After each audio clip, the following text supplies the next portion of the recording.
lacrymogènes, etc. L'arrivée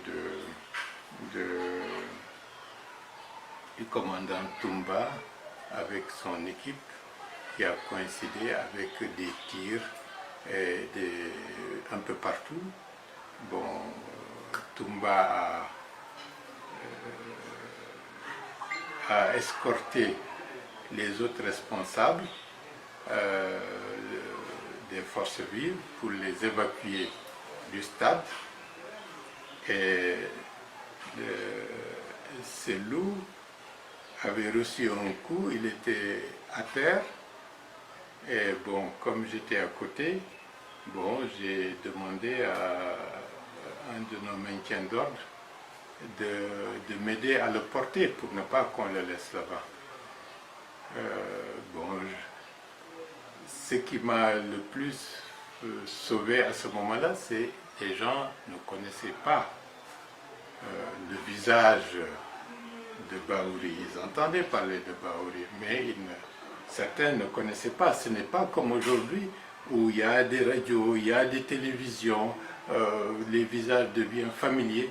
En 2009, ce n'était pas le cas. Donc, c'était un peu ce qui m'a plus ou moins permis de ne pas être le point de mire de certains sbires qui étaient armés, parce que j'ai entendu à ce moment-là un d'entre eux dire tout ça c'est la faute à Bahouri.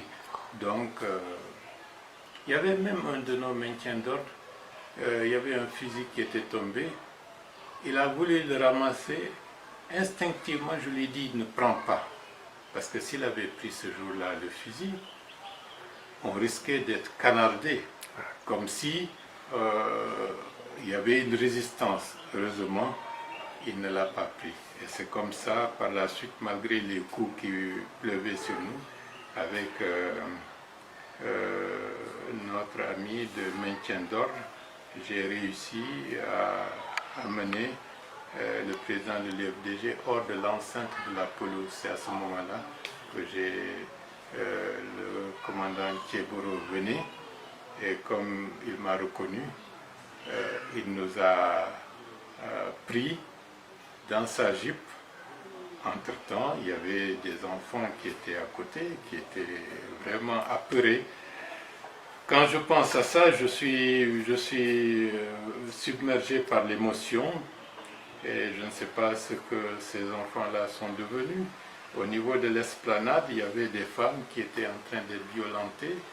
Le commandant Thieboro nous a pris dans sa jupe. Entre-temps, un des gardes-corps de M. Sidia Touré est venu à notre rescousse pour nous aider à porter le président de l'UFDG dans le véhicule.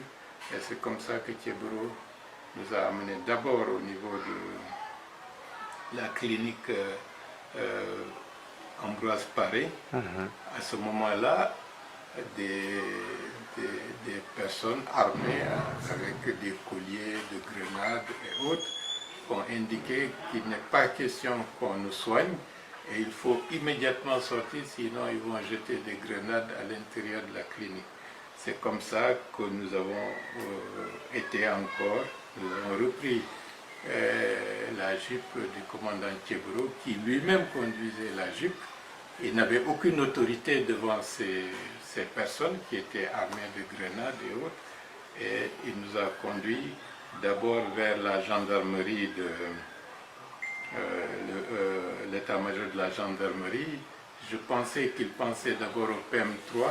Ensuite, il s'est avisé, il nous a conduits directement au dispensaire du camp Samori Touré. Voilà.